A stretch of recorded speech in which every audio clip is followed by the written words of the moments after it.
como el DCL o el XMMS. Participa en la lista de coordinación de la traducción al español del proyecto de ella y su charla denominada Integración en el proyecto de ella, así que lo dejo con él.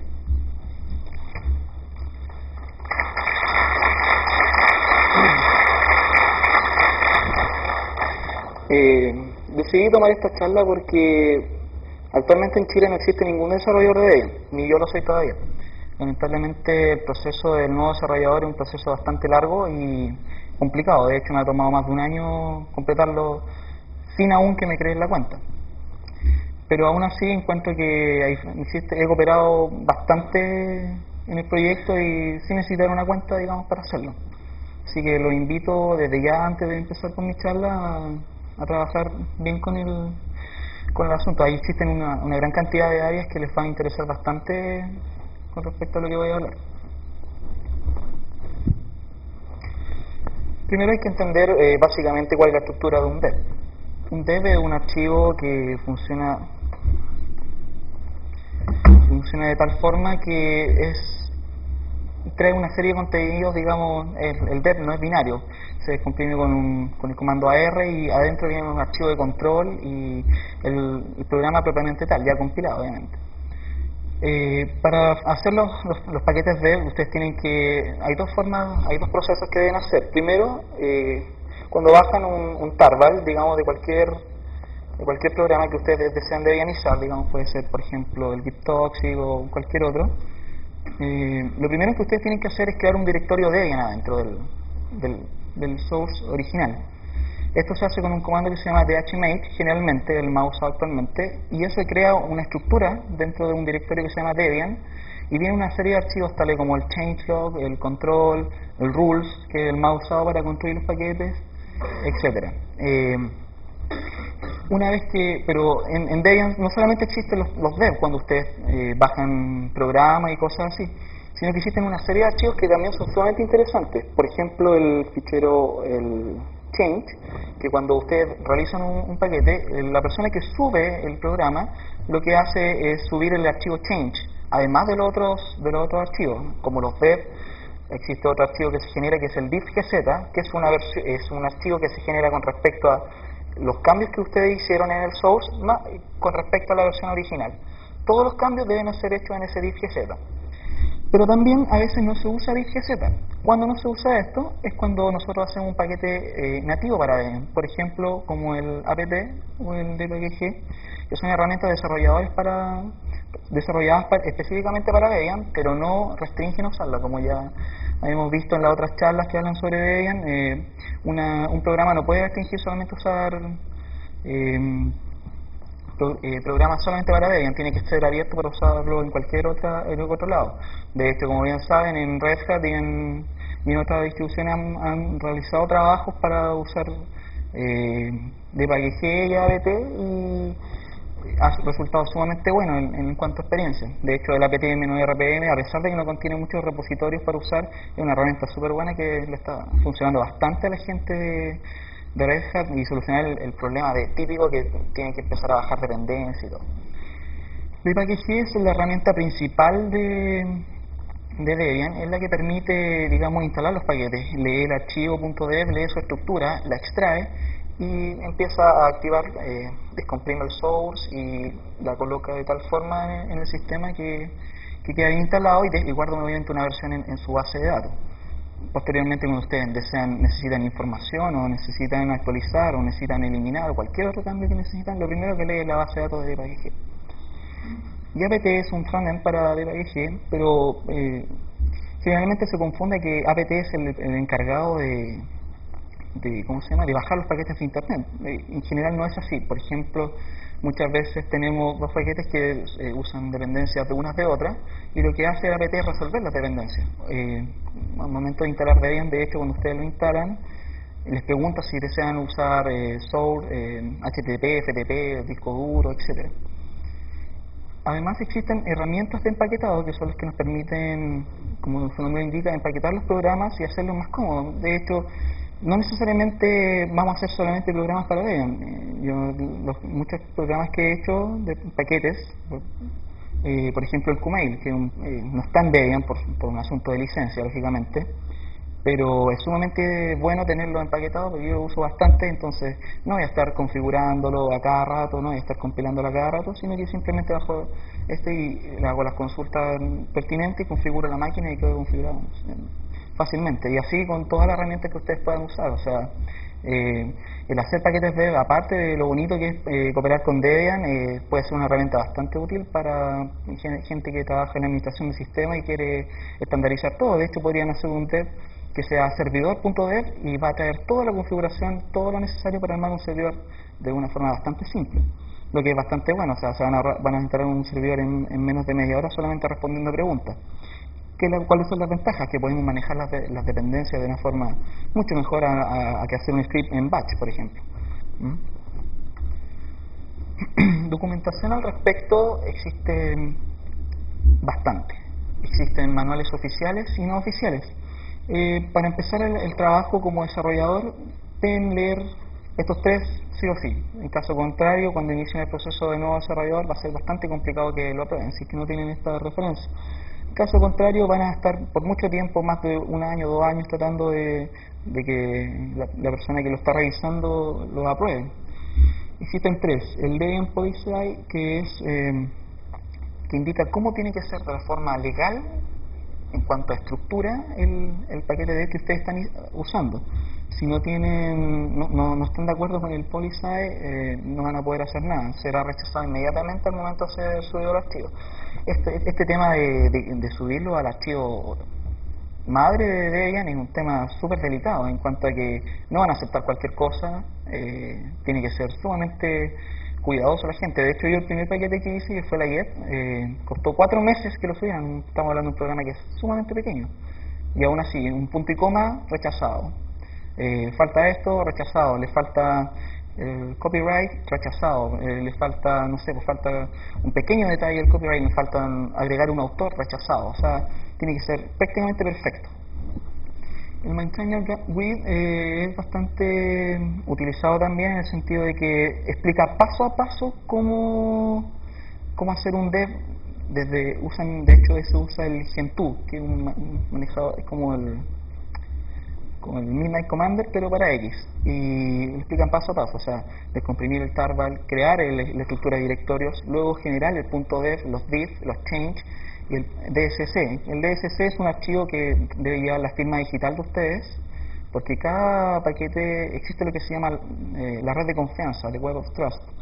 En Debian todos los paquetes tienen que tener firma digital, en caso contrario son rechazados. Porque no van a confiar en nadie, porque imagínense una persona ya le dice, oye, este paquete que hice es sumamente complicado, nadie más lo puede hacer, se lo paso a ustedes, súbanlo. Ya, perfecto, van y lo suben. ¿Qué pasa si hay problemas con eso? Es súper delicado el cuento, porque podría traer un exploit, podría traer cualquier cuestión que podría ser utilizada para una cosa muy buena, digamos. Y el Developer Reference es la guía completa para el desarrollador de Debian en cuanto a habla todo lo que respecta a todo lo que tiene que ser un desarrollador en cuanto a su participación en el proyecto. ¿Qué pasa si quiere retirarse? ¿Qué pasa si se va de vacaciones? ¿Cómo tiene que ser su etiqueta de red dentro del proyecto? O sea, no puede, por ejemplo, hay un fenómeno que se llama el mass filling de reporte. Imagínense ustedes encuentran un error que hay en 100 paquetes. Se considera mal protocolo llegar y reportar todos esos errores de una vez, cosas como esto. ¿Qué más?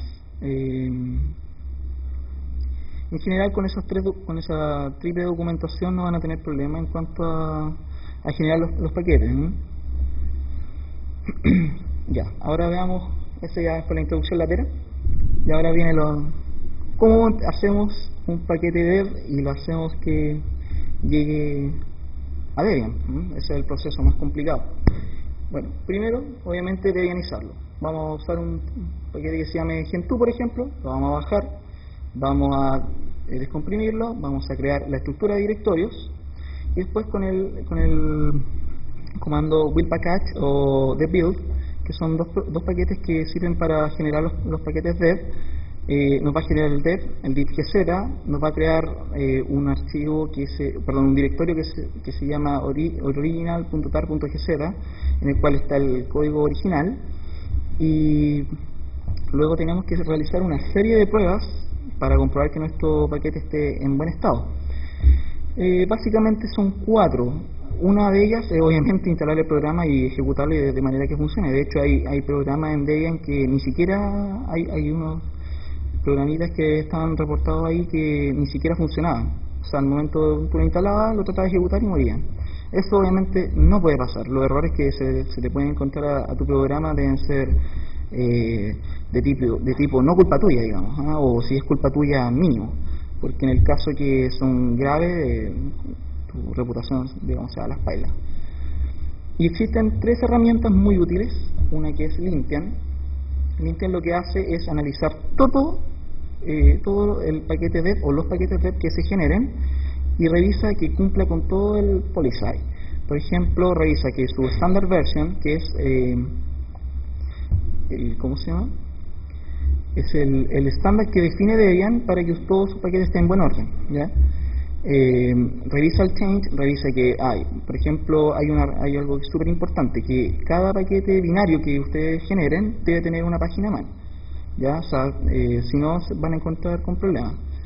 ¿Qué más? Cada sección tiene que ir en cualquier lado. Por ejemplo, está restringido usar el user local. El user local está restringido para los usuarios de la máquina y no para los paquetes de Debian. Si se han dado cuenta, todos los paquetes de Debian van en user bin. Esos son los destinados. ¿Por qué hacen esto? Porque respetan mucho la jerarquía que tenga el sistema. Están muy interesados en que si yo instalé, por ejemplo, una versión del XMS y la instalé en user local, no vaya a hacer conflictos con la mía. Por eso está todo, en el momento de instalar, está todo jerarquizado en que todos los paquetes binarios van aquí. Todos los juegos, por ejemplo, van en user games. Entonces, de tal forma que cada vez que ustedes necesitan buscar algo, no andan buscándolo por cualquiera de los directorios. Hay programas que vienen por omisión en otros directorios que no sirven mucho. Entonces, todo viene, digamos, segmentado y que funciona en esas partes. Y pbuilder lo que hace es crear una jaula chroot. Una jaula chroot es, por ejemplo, la mayoría de los desarrolladores tienen que hacer sus programas en zip. ¿Por qué hacen esto? Porque obviamente contienen las últimas bibliotecas, las últimas actualizaciones y están al día, digamos, con todos los programas. Luego de eso, al momento de hacer su programa, de igual manera, si el programa va a entrar en testing, tienen que comprobar que este funcione correctamente. Lógicamente, el desarrollo de los paquetes de Debian no solamente el interés que entre a zip, si es un paquete nuevo, sino que además entre a testing para que sea lanzado, en este caso con Search. Entonces lo que hace pbuilder, uno define, por ejemplo, ya voy a crear una jaula chroot de Woody. Entonces lo que hace es que es un directorio, baja un TGZ, y lo que hace es que cuando ustedes tratan de compilar el programa, no lo compilan en su equipo, sino que se mete hace un chroot al directorio, extrae toda la base del sistema de Debian básica, y luego de eso compila el programa. ¿De qué le sirve esto? Que simplemente después no se van a encontrar con problemas de que no compila, no funciona, o cualquier otro problemita que haya. Por ejemplo, típico problema que no hay una biblioteca la misma que está en zip, no es la misma que está en testing. Ese problema es típico. Entonces, por lo tanto, yo tengo que comprobar siempre que la biblioteca que está en zip es la misma que al menos funcione con la que está en testing. De otro modo, no saco nada con subir un paquete que después en testing va a fallar. Como ustedes no son desarrolladores de Debian, y yo tampoco, tenemos que buscar a un desarrollador que sea nuestro sponsor. ¿Por qué esto? Porque, digamos, Debian no confía en nosotros, en el sentido de que tienen que avalar que el paquete que están subiendo su archivo esté firmado por un desarrollador de Debian, ¿ya? Existen varias maneras de encontrar desarrolladores de Debian que estén interesados en ser su sponsor. En realidad es una labor bastante latosa para un desarrollador, en serio, en el sentido de que cada vez que sale una versión nueva necesitan pedir su ayuda. Oye, pucha, necesito que suba este programa, lamentablemente no soy desarrollador, así que necesito que lo haga. Ya, él tiene que no llegar y subir directamente el archivo que que como se llama, que ustedes les mandan. Ustedes no les mandan a mandar el diff GZ y el dev. Lo que va a hacer ahí va a ser compilar nuevamente el programa, firmarlo y luego subirlo. O sea, de caso contrario no van a poder hacer nada, porque aunque lleve su firma en rigor no vale nada en el archivo de Debian, solamente la de los desarrolladores. Luego de que alguien sube el programita, un desarrollador de Debian existente, pasa por la revisión de un FTP Master.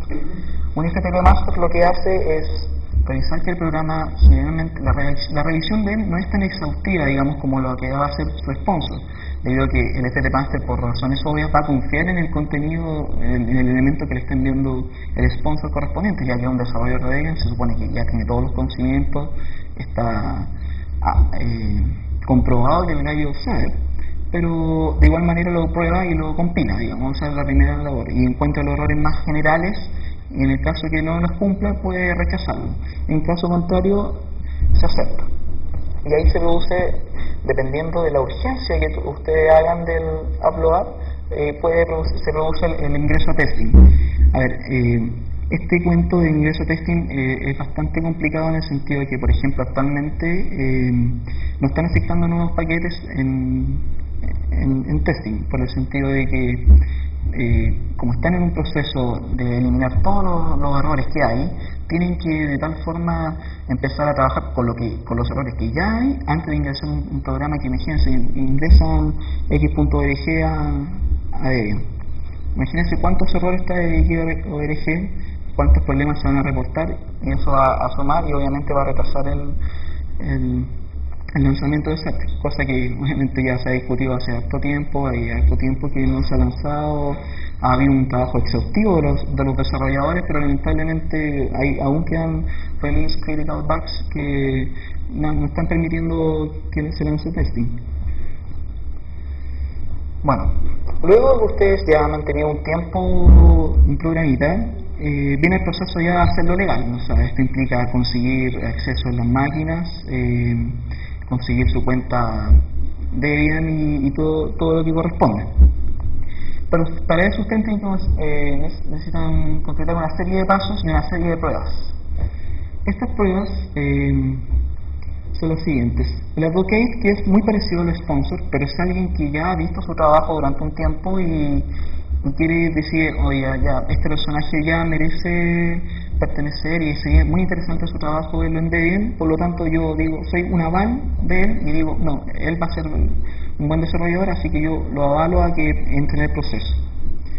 Luego de eso, cada desarrollador de Debian tiene que tener una firma digital firmada por un desarrollador de Debian. Bueno, en mi caso no tengo, pero ya ahora recién vengo a tener la firma digital, me dejaron pasar, digamos, porque era el único en Chile, pero desde ahora les cuento a quien se interese, va a tener que pedirme a mí que les firme la clave, o si bien aprovechan que bueno que le haya tocado la charla ahora, que le pueden pedir a Martín que firme su clave, de tal forma que pueden iniciar el proceso. En caso contrario van a ser nada, es lo mismo que les explicaba hace un rato, es el momento de expandir la red de confianza en la que Debian confía, de otra forma no van a poder iniciar el proceso.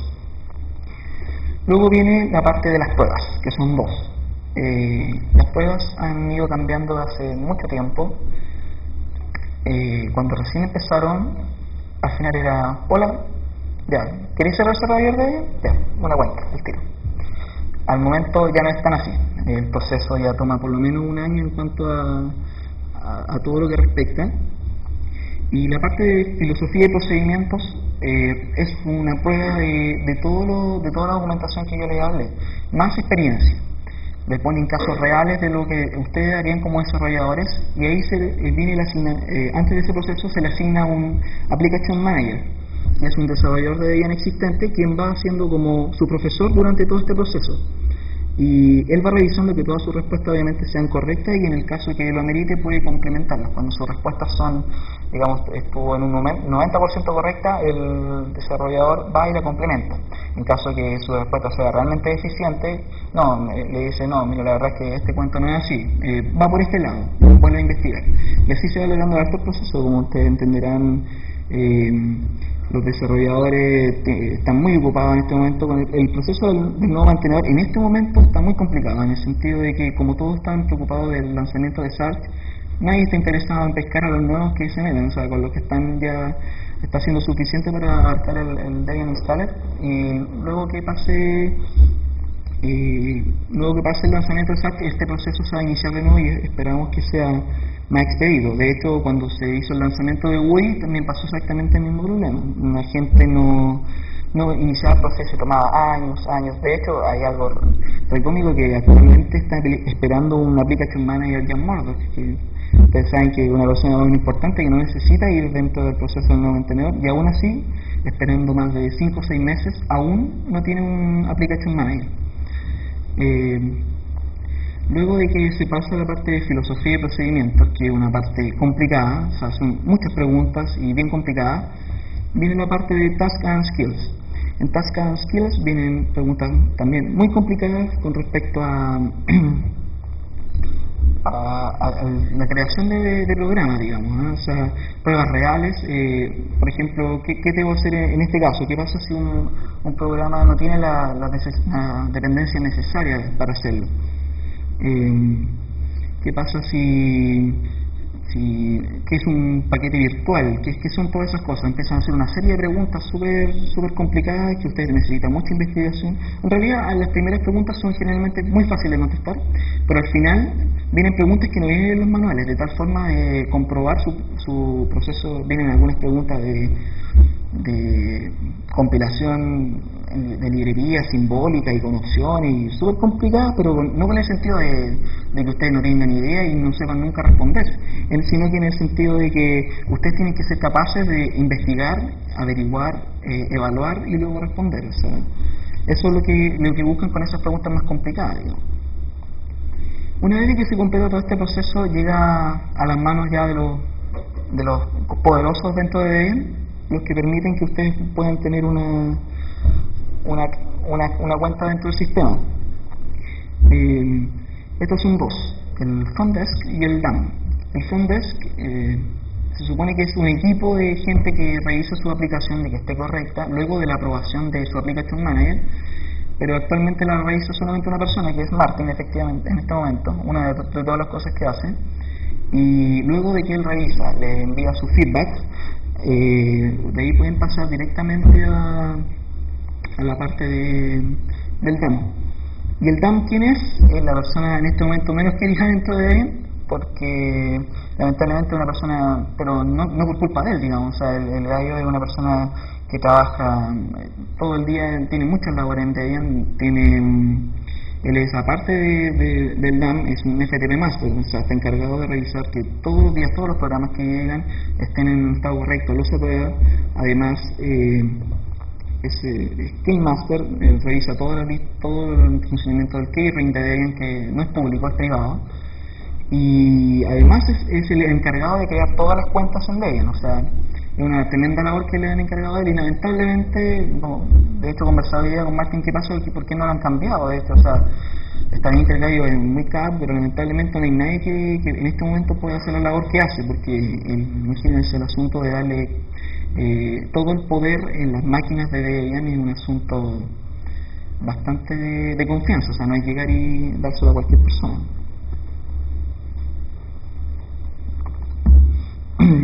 Actualmente yo me encuentro en ese proceso, estoy esperando aún la respuesta del DAM, espero que no pase de este año. Yo inicié el proceso a fines del 2003, y en que me asignaran un Application Manager igual fue un proceso más o menos como 4 meses, luego en pasar las pruebas no me demoré tanto, pero igual me costó y tuve que poner harto estudio en eso, y actualmente estoy esperando todavía la respuesta del DAM, digamos. Empaquetando programas, les puedo contar que en mi experiencia he empaquetado una serie de cosas. El primero que empaqueté fue la Get, que es un programa muy parecido al wget, pero lamentablemente no con toda la funcionalidad que yo y todos los desarrolladores quisieran, porque está medio abandonado. Pero es un programa muy simple de configurar, que no requiere un archivo configure para que se para que se cree, y lo que hace básicamente obtener por HTTP baja el archivo tal como el WGET, pero le falta soporte para FTP y le faltan algunas cosas. Otros programas que mantengo es el GitToxic y el XMS de FX, que son hechos por Franco, entre otras personas, y obviamente he buscado un sponsor para cada uno de ellos, como yo no lo puedo subir. Y también, actualmente los paquetes más complicados que tengo son el Blackbox y el XMAME.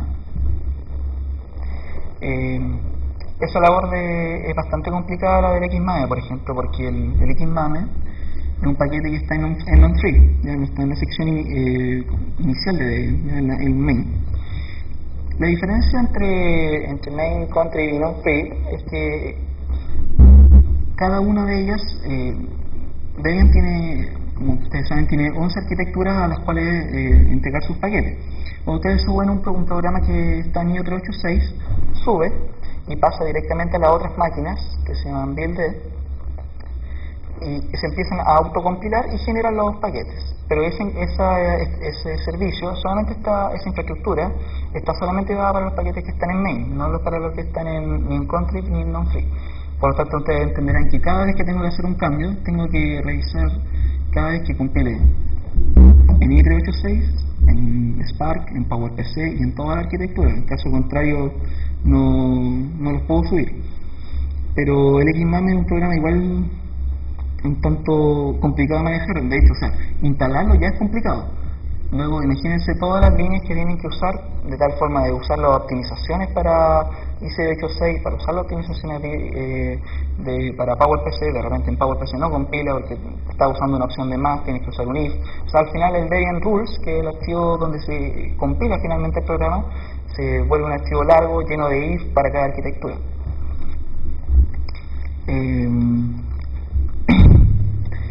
Otro tema que es sumamente interesante, ustedes sabrán, es el Debian Installer.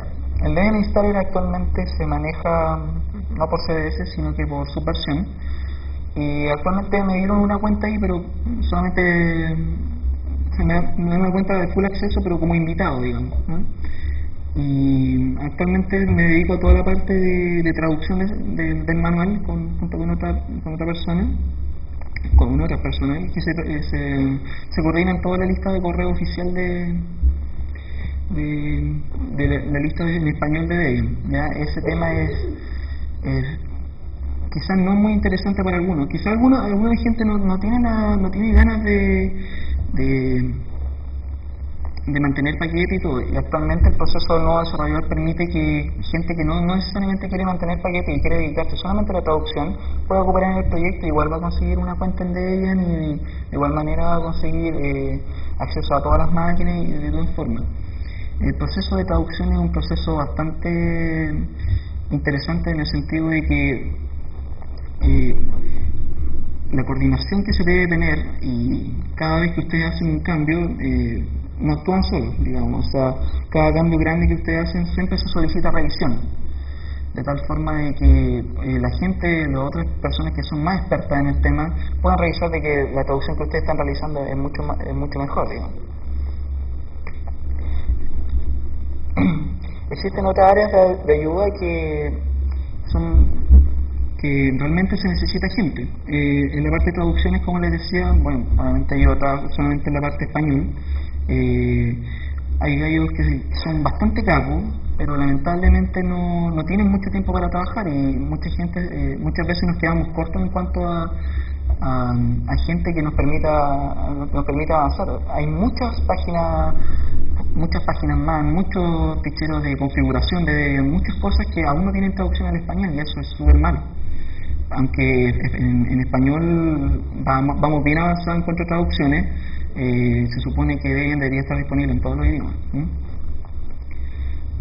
Asimismo con el Debian Installer. El Debian Installer pretende que los manuales y todas las áreas estén completas en cuanto a traducciones, y todo el desarrollo que hay por detrás. Así como lo comentaba Martin, el Debian Installer fue hecho prácticamente de cero.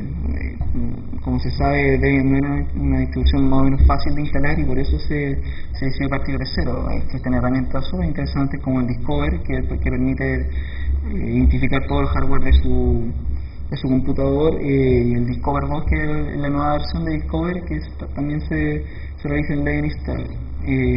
Todo eso se accede a través de Subversión, y para tener una cuenta en Subversión lo que tienen que hacer es demostrar trabajo, enviar parches, solucionar errores y todas esas cosas. Existe también otro proyecto que es súper interesante, que es Alert.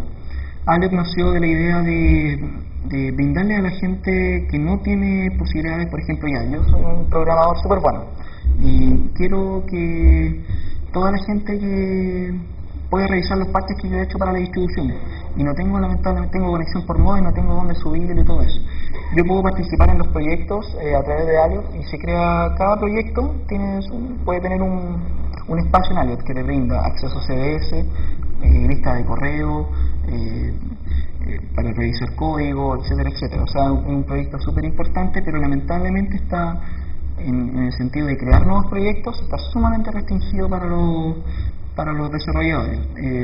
Como usuarios comunes y corrientes pueden ingresar como invitados y pueden pertenecer a los proyectos, pero más que eso no pueden hacer. Y las listas de correo también es un tema bastante bueno, en el sentido de que no solamente el user Spanish que es el usado, sino que existen, por ejemplo, DebianDL, una lista de alto nivel, de bastante gente con mucho conocimiento, y se puede aprender mucho de ellos. Las discusiones que se producen ahí son a niveles de desarrollo y son sumamente buenas. Existen otras listas, por ejemplo, Spark, para PowerPC. Para cada arquitectura generalmente hay una lista, y para cada tópico. Por ejemplo, para el Debian CD, para crear asuntos multimedia, está todo segmentado por la lista de correo. En general, toda la parte de Debian está súper bien organizada en cuanto a la gente que trabaja ahí, y toda la estructura que hay por detrás. Si bien es complicado iniciar el proceso, yo realmente los invito a ingresar al proyecto. Adentro hay gente muy tratada, súper buena, y realmente se pueden aprender muchísimas cosas. En efecto, el proceso que deberían seguir, si es que están interesados, es primero encontrar una persona, primero empezar a hacer trabajo en Debian con respecto a solucionar errores. Existe lo que se llama el BTS, que es el Batch Tracking System, que es el que permite lleva todo el control de los reportes de errores que hay en Debian. Existen varios tipos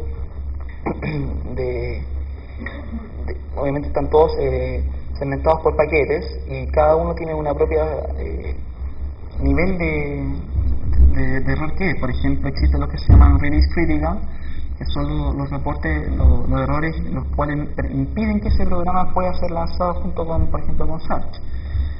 También existe está en la escala de muy importante, grave, importante, normal, menor, está ojalá se pueden wishlist, y cada uno de esos se van de tal forma que ustedes cuando ingresan pueden revisar eso y pueden aportar con parches para solucionar problemas en Debian. Como les digo, no necesariamente tienen que ser desarrolladores, es vital que trabajen en cuanto a enviar parches, enviar código, y de tal forma que cuando se van integrando en el proyecto se va haciendo sumamente interesante esta parte.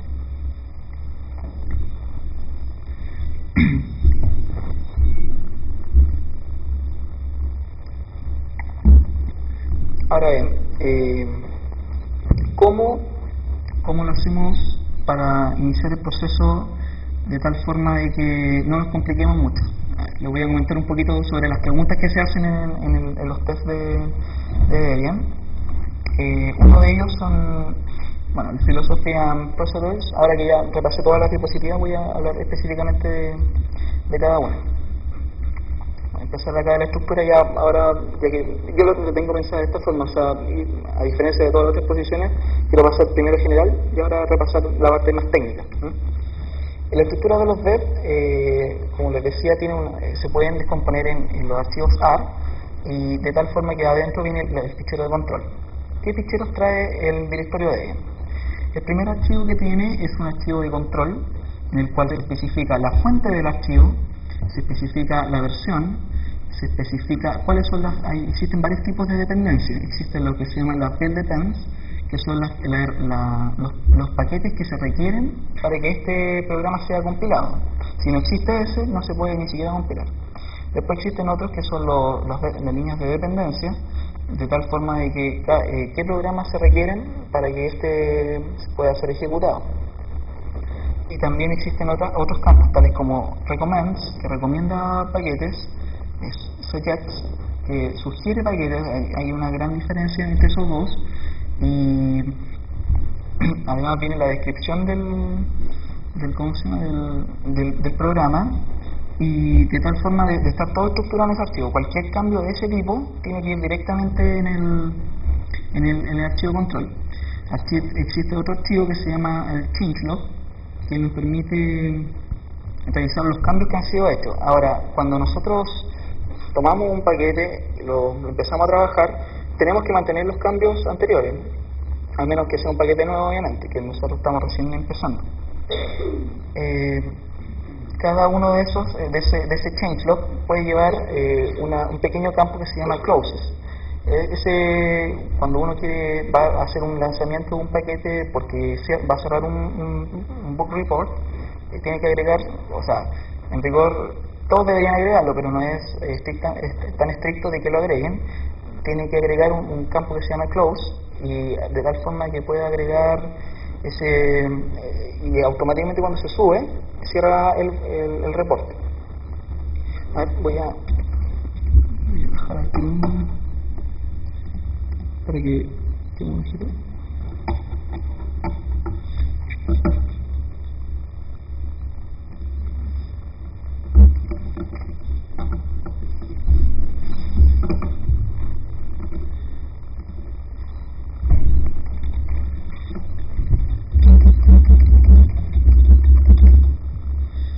Este es el PTS. Esta es la interfaz que nos permite revisar el estado de nuestro paquete actual.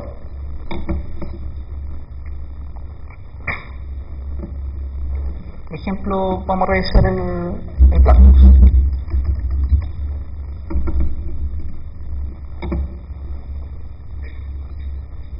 Aparece WebHelper, que es para construir el programa, que siempre debe ir si están usando WebHelper, y solamente el xlib-dev.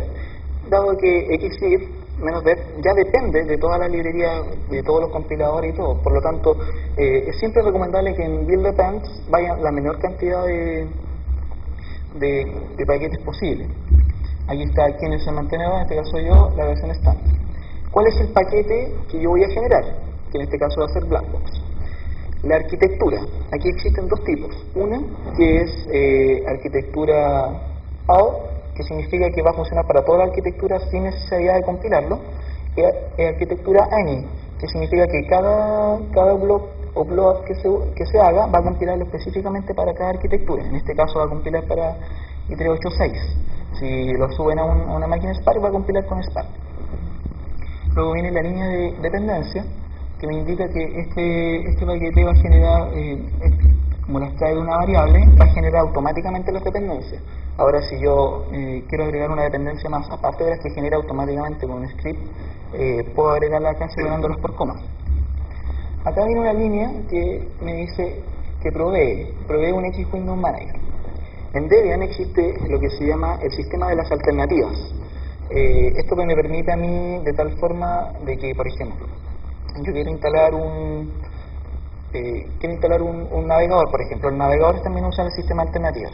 Cada vez que, por ejemplo, en el game, en vez de abrir directamente el navegador, el Mozilla, o abrir Stephanie, va a abrir su navegador. Y el navegador va a apuntar directamente al cual ustedes tengan instalado.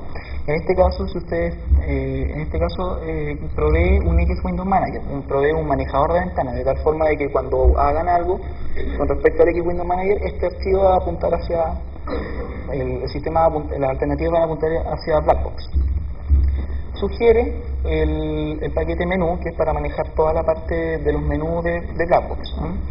Ese es un sistema igual más o menos complicado. Y a continuación viene la descripción corta y la descripción completa. Tenemos también el changelog. Como verán, el changelog lo he mantenido desde que fue recién hecho. Acá, New Houston Release. Y aquí nos dice cuál es la versión, para qué distribución, y cuál es la urgencia, digamos, de este paquete que esté en el archivo. En este caso todos han sido low, digamos, porque por lo mismo que Glassbox es un manejador de ventanas que no requiere tanta urgencia en el sistema, porque es este. Aquí están todos los cambios que se le han hecho. Como no hay reportes con respecto a Glassbox, no agregan la línea closes. Acá empiezan ya a ver con closes. Aquí agregan esto, ya, y le dice que como es un no release, va a cerrar todos esos reportes. Entonces, cuando el paquete se genera, el change viene con toda la información completa para cerrar todos esos reportes. Nuevamente hay hartos para acá. Acá hay algo importante, el NMU. ¿Qué es el NMU? Muchas veces los desarrolladores de Debian están inactivos del proyecto y abandonan los paquetes, o simplemente están demasiado ocupados para tomarlo. Cuando pasa esto y hay un paquete que, por ejemplo, el Glassbox está abandonado, hay un bug importante en este caso. Otro desarrollador de Debian espera un tiempo, le envía correo, no hay que llegar y hacerlo, y hace digamos, una propia versión del paquete, modifica lo justo y necesario, obviamente, y hace un NMU. ¿Qué es un NMU? Es No Maintainer Upload. Significa que no es el upload oficial del mantenedor. Como se fijan, en un No Maintainer Upload, que acá la versión deja de ser tal como es siempre, por ejemplo 0.61.1-1. Acá siempre, aparte del guión, se le agrega un punto y obviamente la versión dependiendo de cómo va incrementando.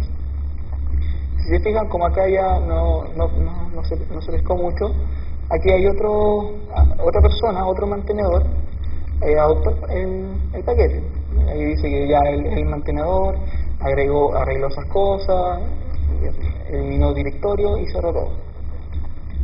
Después fue pasando el tiempo y nuevamente este mantenedor dejó de trabajar en el paquete y lo abandonaron, y nuevamente hubo un no maintainer upload acá. Si se fijan, había que arreglar un programita. Y luego de eso el Glassbox fue declarado como abandonado, orphaned.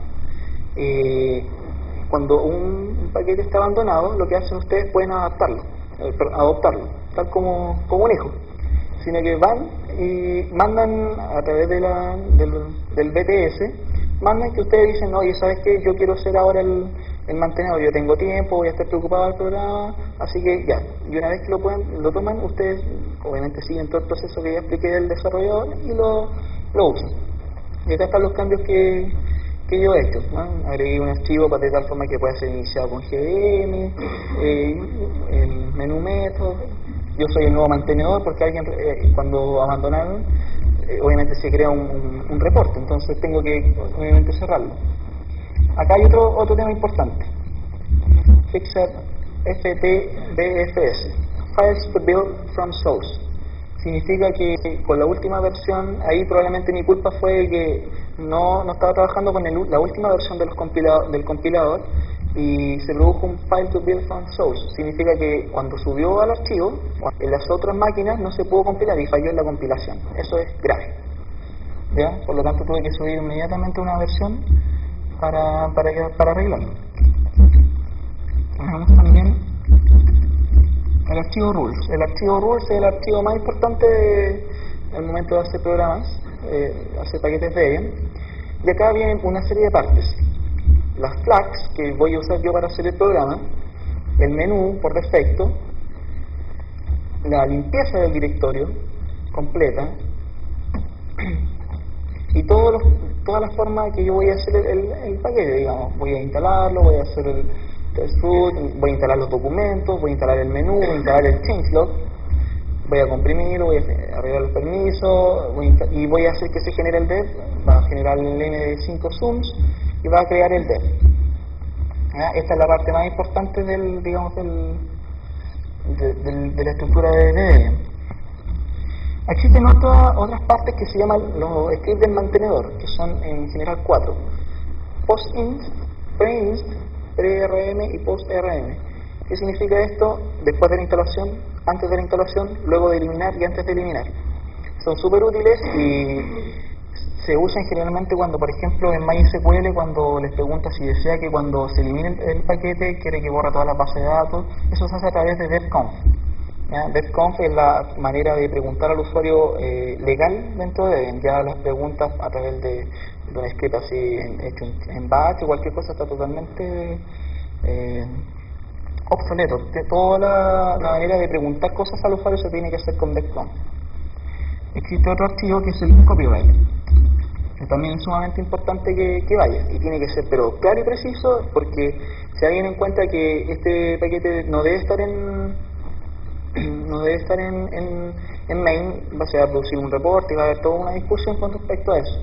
Por lo tanto, se dice por quién fue debianizado, de dónde fue bajado, quiénes son los autores y directamente los derechos de copia. Vamos a echarle un ojo, por ejemplo, al post-inst.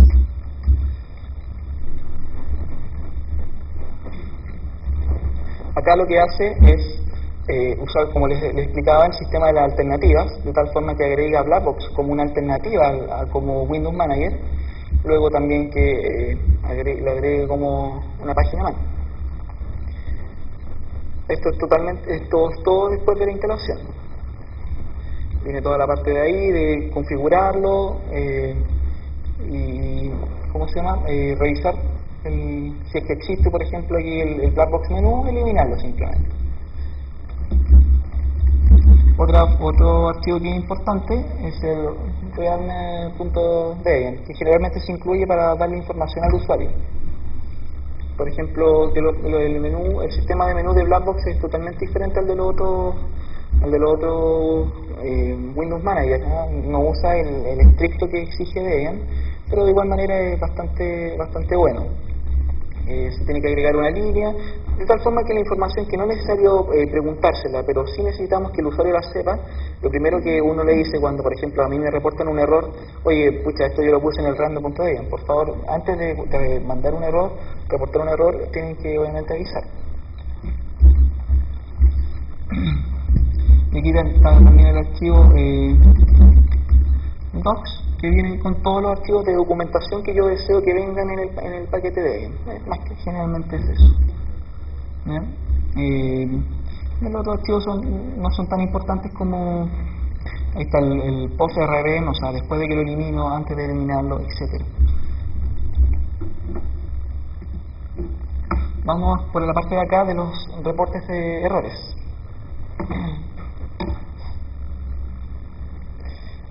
Esto es sumamente interesante que lo sepan, porque muchas veces a mí me pasó mucho tiempo que encontraba errores en Debian, o quizás eran tan pequeños, pero como no tenía idea y me daba flojera mandar el reporte, no lo hacía simplemente. Pero la verdad es que ahora que estoy dentro del proyecto es súper importante que ustedes reporten errores, porque de esa forma la gente, los desarrolladores pueden saber de lo que están haciendo.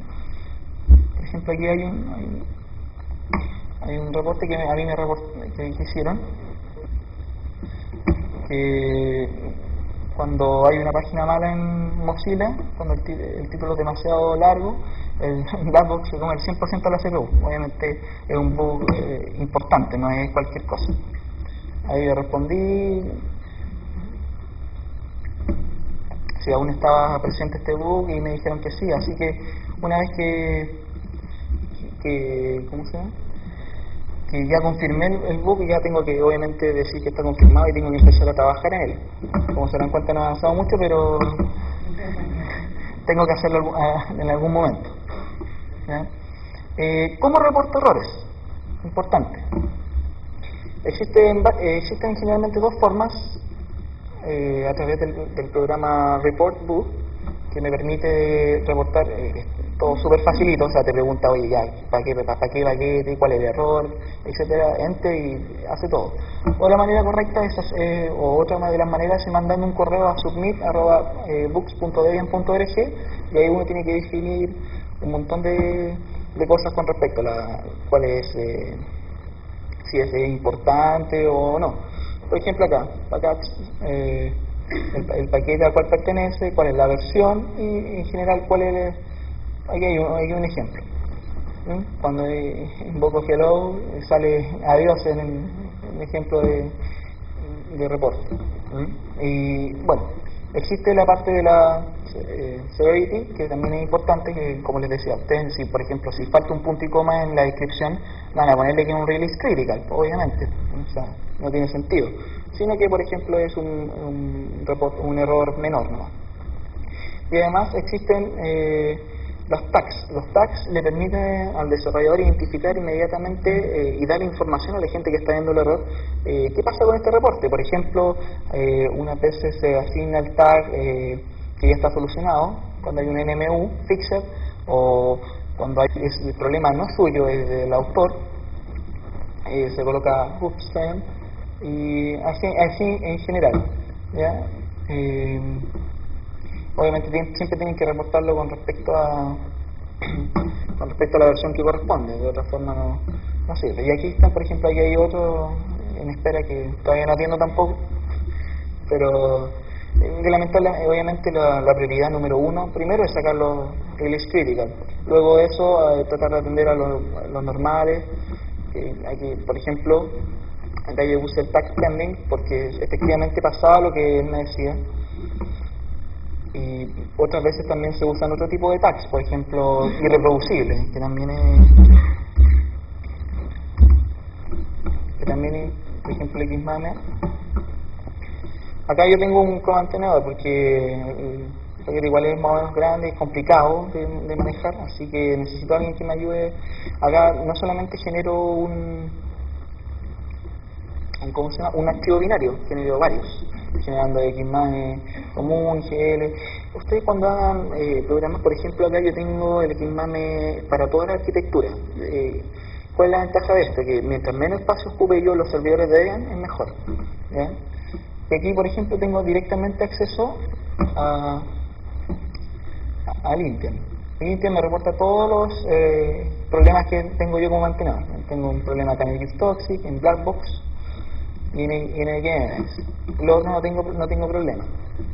¿Ya? Ese es, aparte del LinkedIn que ustedes usan en sus computadores, pueden usar el LinkedIn que viene directamente por web y lo revisan. Y el build me permite, pero en este caso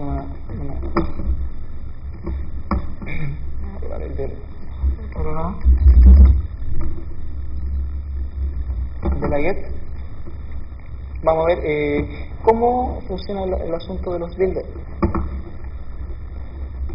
Por ejemplo, quiero ver cómo se compiló, no sé, con PowerPC.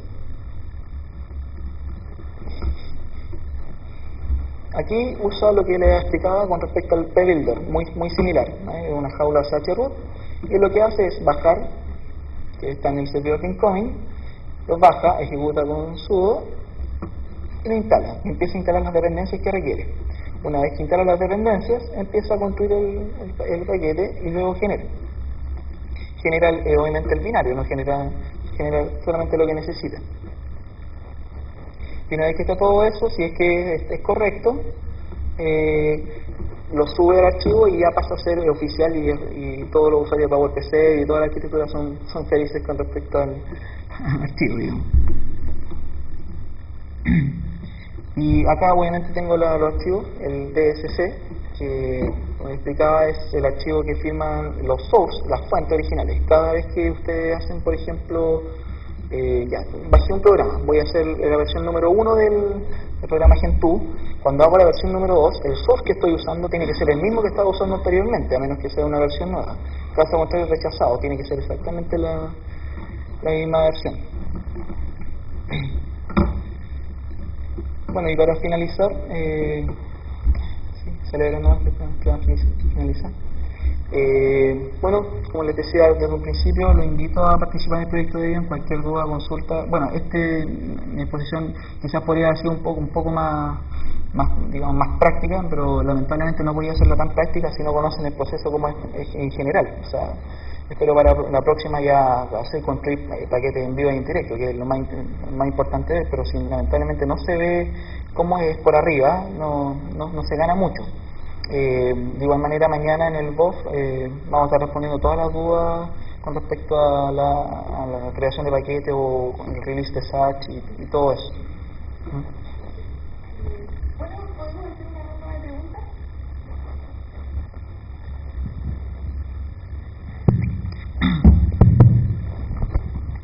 Hola, tú mencionaste que los paquetes que no están en el main, por ejemplo el contrib y el non-free, en el caso de las compilaciones para arquitectura no Intel, no se compilaban en forma automática. ¿Cómo lo haces tú en ese caso?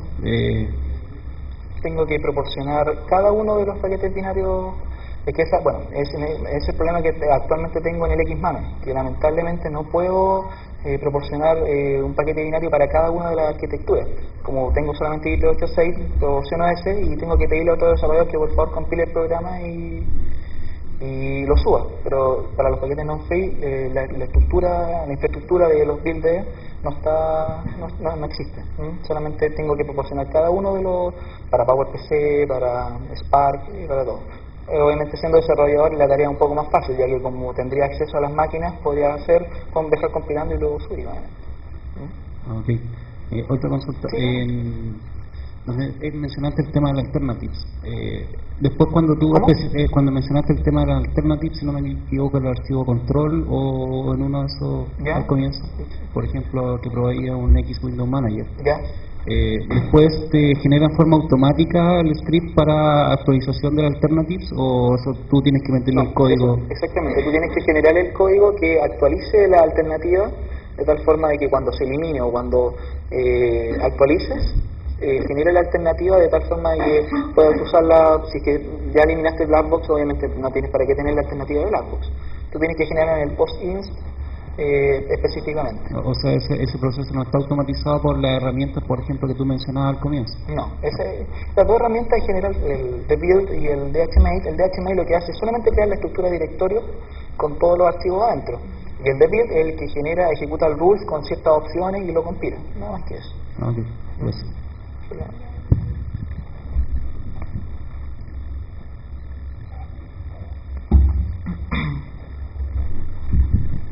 Hola.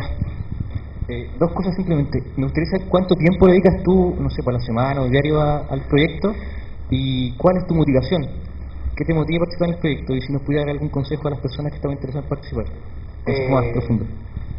Sí, antes le daba un poco más el verano. Ahora se trabaja hace un poco tiempo, trabajo y estudio, no mucho. Pero trato de hacerme el tiempo de igual manera. Generalmente he hecho, basta con echar una revisión de repente a las listas de correo, siempre en IRC se ve mucho, como hablaba Martín hace un rato en Freenode, en el canal Debian, en el canal Debian Devel, se ve mucho y se discuten muchas cosas, entonces te actualizas inmediatamente las cosas que pasan. Los reportes cuando a ti te reportan un error, te llegan inmediatamente a tu correo, entonces trato de dejarlo para el fin de semana y trato de arreglar lo que pueda. De todas formas, tú los reportes no necesariamente tienes que arreglarlos tú mismo, puedes pedir ayuda. Aunque en Debian es tanto el trabajo del mantenedor que muchos problemas que te reportan que no son tuyos, tienes que igual arreglarlos, si es que puedes. O sea, si son cuestiones que son errores de fábrica, digamos, tienes que igual arreglarlo. Y con respecto a la motivación, en general, yo no uso Linux hace mucho, uso más o menos del 2001, no es tanto tampoco, hay gente que tiene mucha la experiencia, pero desde que empecé a usar Debian, usé SUSE como una semana, después usé Slackware como por 6 meses y después usaba siempre Debian. Siempre me interesó la parte de desarrollo y cómo funcionaba, y una vez que funcionaba empecé a ver, como recomendación, primero leer toda la documentación antes de iniciar cualquier proceso. Luego de eso tratar de buscar errores en los cuales tú puedas cooperar, si tienes para demostrar experiencia en el proyecto, pucha, ideal. Y luego de eso, si tú estás interesado, siempre revisar la lista de paquetes abandonados que necesitan ayuda y postular quizás y empezar a hacer el trabajo. Voy a encontrar a alguien. En la lista de los mentores de Debian siempre busca a gente que te permita subir el programa y él te va a empezar a guiar, digamos. Esa persona generalmente es la misma que es tu aval al momento de iniciar el proceso de desarrollador. Hola acá. La consulta es bastante sencilla.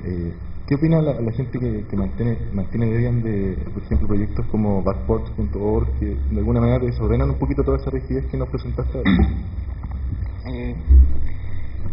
Actualmente hay mucha gente que mantiene paquetes no oficiales de Debian y yo encuentro que está bien, al menos yo pienso que mucha gente, o sea, a ver, muy bueno, estábamos todos en el software libre y todo el cuento, pero muchas veces necesitamos para uso propio, o quizás tenemos una empresa, no sé, o queremos optimizar todos los procesos, conviene quizás saber este proceso, y si podemos usar backports, apt-get.org y todos los source no oficiales, por ejemplo, para cosas que lamentablemente por asunto de reglas no están, por ejemplo el PINE o el QMail, que es sumamente necesitado, y de hecho, como yo al menos considero que QMail es excelente, ellos con respecto a Debian ya han discutido varias veces, y por ejemplo hace un tiempo atrás se discutió que se iba a eliminar non-free de Debian. Afortunadamente para la gente que nos gusta algunos software no se eliminó, pero siempre ha estado ahí en mucha división en cuanto a de que si realmente debe seguir la parte non-free content y los paquetes oficiales de Debian. Pero como dice las reglas de Debian en general, Debian siempre se va a mantener libre, y el software que incluye los CD y todo eso es main, digamos. O sea, desde ahí nomás. Sí, claro. Hola. Mi pregunta es, ¿qué pasó con la gente que estaba desarrollando Blackbox? ¿Se aburrieron o qué? ¿O lo abandonaron? ¿Por qué? ¿Te contactaron después que tú ibas a ser mantenedor? A ver, lo que pasa es que uno de los desarrolladores de Blackbox era el mismo mantenedor de Debian. Él ya está MIA, que es Missing in Action, ¿no? Así se los denominan a los que están fuera del proyecto, y el paquete fue abandonado. Así que yo lo adopté y empecé a trabajar en él. La otra vez he tratado de contestarlo un montón de veces. Blackbox yo lo encuentro un manejador de ventanas súper bueno, lo usé harto tiempo, ya no, pero lo encuentro bastante bueno. Pero después lo traté de contactar, no, y me respondió una persona, que está a cargo del proyecto en este momento, y la verdad es que no tiene tiempo para continuar. A ver, eso igual es cuidadoso. O sea, yo al momento de seguir manteniendo Blackbox me estoy cargando yo con la responsabilidad, ya que los paquetes que no son mantenidos por los originales desarrolladores no son bien mirados en Debian. De hecho, cuando yo el Git Toxic de la INS, como tenía solamente un upload, de ahí no necesitaba más upload, me preguntaron, oye, ¿y este software va a ser mantenido? Porque si no lo vamos a eliminar para que no entre en Search. Así. Acá. Tengo dos consultas en realidad. La primera, ¿cuál de las tres secciones, digamos, de los paquetes de Debian son las que yo puedo, las que puedo reportar los bugs? O sea, a la estable, a la instable, a la de testing, o a las tres. A las tres. Pero es ideal si tú encontraste un problema en estable, que le coloques el tag que está en GUI, por ejemplo, actualmente. Siempre recomendarle dar toda la información posible.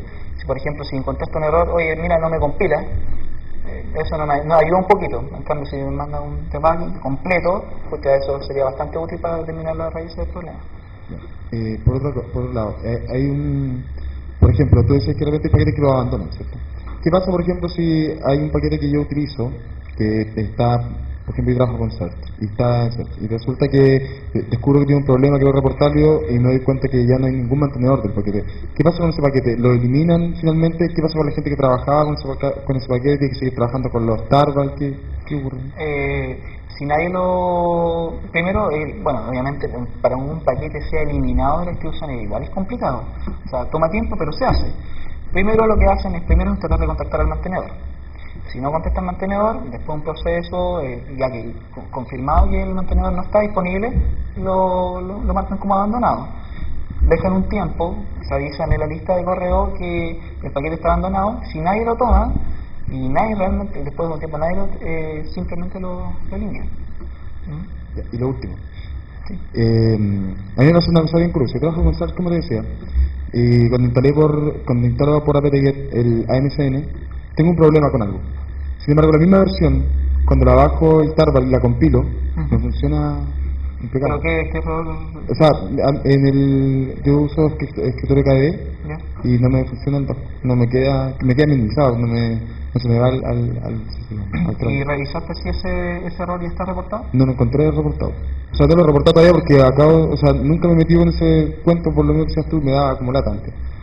Pero el problema que tengo es que, claro, para el paquete dev me causa el error, pero cuando bajo el código TCL y lo ejecuto, me funciona bien, se me levanta. Entonces puede que sea un problema de Debian, pero te recomiendo que revises los reportes, si a lo mejor ya está reportado, a lo mejor un problema, no sé, quizá alguna línea que está llamada por ahí, pero antes de reportarlo que revises y si no, reporta el error simplemente. Pero en ese caso que si está fallando con el dev, repórtalo en contra de Debian, no directamente con los autores.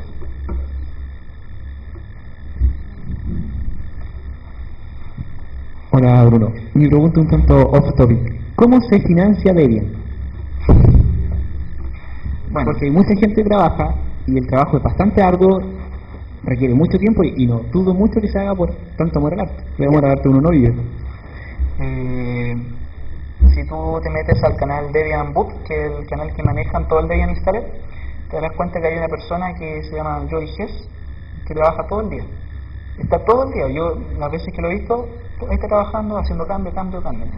Bueno, sorpresa mía es que el caballero es contratado generalmente por la empresa. Hay otra persona que trabaja en la arquitectura PowerPC de 64 bits y es contratado por IBM. ¿Por qué le sirve a IBM? Porque ellos también a veces venden computadores con Debian, y qué mejor que tener un mismo desarrollador pagado ahí mismo en la distribución trabajando. De esa manera le sirve para financiar todo eso. Y con respecto a las otras, son con auspicios. Por ejemplo, HP está súper metido en el cuento de auspiciar a Debian. Los servidores master y todo eso están auspiciados por HP y otras. Oye, mira, ¿qué pasa si yo tengo un programa, un paquete de dev, que resulta que depende de ciertas librerías o ciertas versiones de librería? Pero resulta que esa librería, por ejemplo, esa versión funciona ok en sí, pero resulta que en Sarch y en Woody hay otras versiones de esas librerías para las cuales no funcionan. Hay algún problema. ¿Por qué tú dijiste que es necesario que funcione en Sarch y en Woody? ¿Por qué no necesariamente me fijo nada más que en CD y me aseguro que funcione bien en CD? Porque la idea del proceso de que cuando tú lo subes a SID, en realidad SID siempre es una versión experimental, digamos. Aparte de que arriba hay una versión que se llama experimental, claro. Aparte de SID, la idea es que entren en Sarch, en cualquier caso en general a testing. Entonces no sirve de nada que solamente funcione en SID y no funcione en Sarch, obviamente. Claro, es necesario. Pero por ejemplo, si esa misma librería que está en SID va a pasar luego a Sarch, ¿ya? ¿Y si no pasa? En realidad a testing, porque Sarch va a ser estable, pero ¿por qué? O sea, me refiero, me quedo en ese branch. No sé si me entendí la idea. O sea, si esa librería va a pasar a testing, no es necesario que me esté preocupando de otras librerías más. Sí, pero eso es como trabajar en contra de, no sé, pues imagínate, justo le reportan un error de release critical a esa librería y no pasa a testing, tu programa pasó pero no está compilando porque requiere justo esa librería que todavía está esperando. Por lo tanto, conclusión, siempre tienes que trabajar con librerías que más o menos vayan a pasar a testing y de ahí trabajarla, ¿no? O sea, no puedes estar dependiendo de que pase o no pase la librería. Tienes que esperar que vaya a funcionar o por lo menos tener la seguridad que va a funcionar. En rigor, casi nunca los sponsors o casi nunca se aceptan programas que no vayan a funcionar obviamente con librería en testing. ¿Y basta con testing o tiene que ser también estable? No, porque no llega estable. Los paquetes que cuando ya Sarch sea estable, ya va a haber otro testing, claro. Que no va a ser SID, porque SID siempre es SID. El testing es otro. ¿Ya? Cuando tú imagínate, hiciste un programita y lo quieres ingresar, tu programita no va a ingresar a estable, va a ingresar a SID y luego va a ingresar a testing, pero ahí va a quedar. Por eso. Empiezan. Unas dos precisioncitas aquí. Bueno, yo también estoy metido con el proyecto. La primera era respecto a, hace ratito estabas hablando del trabajo de QA, de cuando se declara un paquete huérfano, de cómo se remueve un paquete. Bueno, hay varias posibilidades de por qué un paquete puede desaparecer. Tú mencionaste una de ellas, un paquete que a nadie le interesa, pues es un paquete perfecto candidato para ser eliminado, especialmente si es un paquete que ha presentado fallos y no está bien mantenido. Pero, por ejemplo, yo en este momento tengo 2 paquetes que quiero que desaparezcan del archivo. ¿Por qué? Porque me hicieron ver que hay otros paquetes que cumplen mucho mejor. Bueno, voy a hablar de uno de ellos nada más. Hay otros paquetes que tienen la misma funcionalidad y que están más avanzados. Entonces, en este momento hay 15.000 paquetes binarios, pero eso no significa que queramos que haya 15.000 paquetes binarios. Queremos que haya suficiente posibilidad de elegir. Pero si no hay una verdadera razón a favor de que existe un paquete, pues no tiene por qué estar ahí. Entonces, yo estoy solicitando al grupo de FTP Masters que eliminen uno de los paquetes. Claro que hasta que ellos lo eliminen, yo sigo siendo responsable por él. De hecho, a mí me tocó el XMAME, que a mí me tocó trabajar, era una versión demasiado antigua. De hecho, era la 0.74 y actualmente van en la 0.87. Como en la estructura yo hice un nuevo paquete XMAME completamente diferente al que ya estaba, tuve que solicitar a los FT Master que eliminaran el antiguo XMAME porque los paquetes que estaba haciendo van a caer adentro del nuevo. Entonces, luego que quedaran el nuevo, cuando los paquetes son nuevos, obviamente toman más tiempo de que actualizar uno que ya está. Así que sí, también es una opción válida y solicitar a los FTP Master que eliminen un programa bajo ciertas condiciones. Pero lo que me refiero yo que generalmente la opción número 1 es que esté abandonado, pero existen otros métodos obviamente que también. Ahora, bueno, por ejemplo, se evita eliminar un paquete que ya haya estado en alguna versión estable, porque la gente que tiene estable y actualiza el nuevo estable cuando salga, pues va a encontrar que parte de su funcionalidad ya no estaría disponible. Pero bueno, esos son detalles. O sea, por ejemplo, no se va a eliminar un paquete que ya estuvo en estable por falta de manutención. En ese caso, el equipo QA, el equipo control de calidad, se hace cargo de ese paquete hasta que alguien se haga responsable. Ahora, quería comentarte otra cosa de lo que recién estabas mencionando. No sé, yo no he trabajado así como tú dices. Yo no tengo ninguna máquina de testing instalada en este momento, ni uso un CHROOT de testing. Simplemente trabajo todo sobre SID. Las bibliotecas que mantengo, sé que van a ir cayendo a SID, y si generaran algún conflicto al entrar a SID, pues bueno, a testing, perdón. Si generan algún conflicto, pues tengo la responsabilidad de actuar de inmediato. Ahora, afortunadamente, ninguno ha caído. ¿Cómo? Todos han caído a testing. Sí, todas van cayendo. No, pero además en el mundo del software libre, pues tendemos a ser conscientes de que si cambiamos la interfaz de una biblioteca, si cambiamos el API, podemos soltar demonios que no queremos. Entonces, eso pasa muy rara vez. Hace poco estuvo el caso, por ejemplo, de libtif 3, ¿sí? Que fue reemplazado. Ahora, al ser reemplazado por la versión nueva, rompió varias decenas de paquetes. Entonces, lo que se hace en ese caso es registrar un bug masivo. O sea, registrar bugs en masa. Registrar bugs contra todos los paquetes que dependen de la versión anterior, básicamente pidiéndole al mantenedor que recompile y punto. El mantenedor debería hacerlo. Y pues bueno, gracias. Buen comentario. Bueno, vamos a dar por terminar la charla. Por problemas de tiempo no vamos a hacer las preguntas. Te damos las gracias por haber asistido. Le recuerdo a las personas del CENSE que por favor pasen a firmar. Y mañana se van a hacer las actividades lúdicas, el Intal Fest, el Tarreo, y en la noche se va a hacer una fiesta en Viña, en el Café Journal. Está a 1.500 la entrada con cover. Sí. Ya, nos vemos mañana, chao.